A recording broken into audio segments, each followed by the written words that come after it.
అఖిల్ నన్ను మర్చిపోయినావా? నా దగ్గర రావా నన్ను తినడానికి? నిన్నెట్లా మర్చిపోతా? నా ఫేవరెట్ చికెన్ బర్గర్ చెప్పు. దా వచ్చేయ్, తినేసేయ్ తినేసేయ్. వస్తా వస్తా తింటా. వచ్చేయ్ దా, వస్తున్నా తినేసేయ్ నన్ను, వస్తున్నా తినేసేయ్. వస్తున్నా వస్తున్నా. అయ్యో, కలలో కూడా నా ఫేవరెట్ చికెన్ బర్గర్ వస్తుందా? కార్తీక మాసం ఇట్లా చేస్తుంది నన్ను. ఎవరో ఏడుస్తున్నారు. నువ్వు రావు బాయ్, నేను వెళ్ళిపోతున్నా. ఎవరు ఎవరు అది ఏడ్చేది? నేను సౌమ్య, చికెన్ పిజ్జాని. అయ్యో చికెన్ పిజ్జా నువ్వా? ఎందుకు ఏడుస్తున్నావు? నువ్వు నన్ను తినడానికి వస్తలేవు కదా, అందుకే నాకు ఏడుపు వస్తుంది. అట్లా అనకు, వస్తున్నా.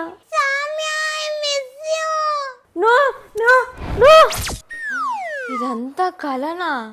కలలో కూడా చికెన్ పిజ్జానే కనిపిస్తుంది నాకు. ఏమనోప్, బానా అనోప్. ఏ చికెన్ లెగ్ పీస్, ఏ చికెన్ బిర్యానీ, ఏ చికెన్ డ్రమ్ స్టిక్స్. మీరేంది అందరు ఇట్లా వచ్చిన కళలకి? నువ్వు వస్తలేవని వచ్చినాం, మస్తు మారిపోయినావుగా. అట్లేం లేదు, జర కార్తీక మాసం కదా. నువ్వు చేస్తావు ఇవన్నీ, మనకెందుకు చెప్పు. అది కూడా కరెక్టే, ఇవన్నీ మనకెందుకు. కానీ మమ్మీ జర ఇంట్లో మస్తు స్ట్రిక్ట్ అయింది. ఎందుకు చెప్పు ఇంకా. నువ్వు మారిపోయినావు. లేదు నేను మారిపోలేదు. నువ్వు మారిపోయినావు. లేదు నేను మారిపోలేదు. లేదు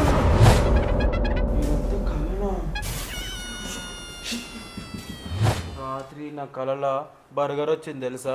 నాకేమో బిర్యానీ వచ్చింది, తిట్టి మరీ పోయింది. నాకు కూడా నా కళలో పిజ్జా వచ్చింది.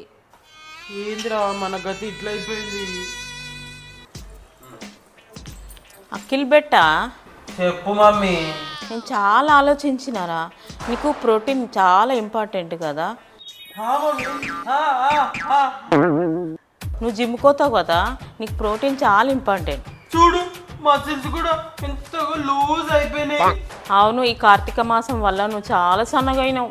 అమ్మయ్య, ఇప్పటికైనా అర్థం చేసుకున్నావు మమ్మీ నువ్వు. అందుకే అందుకే నీకోసం పాలకూర జ్యూస్ చేసిన.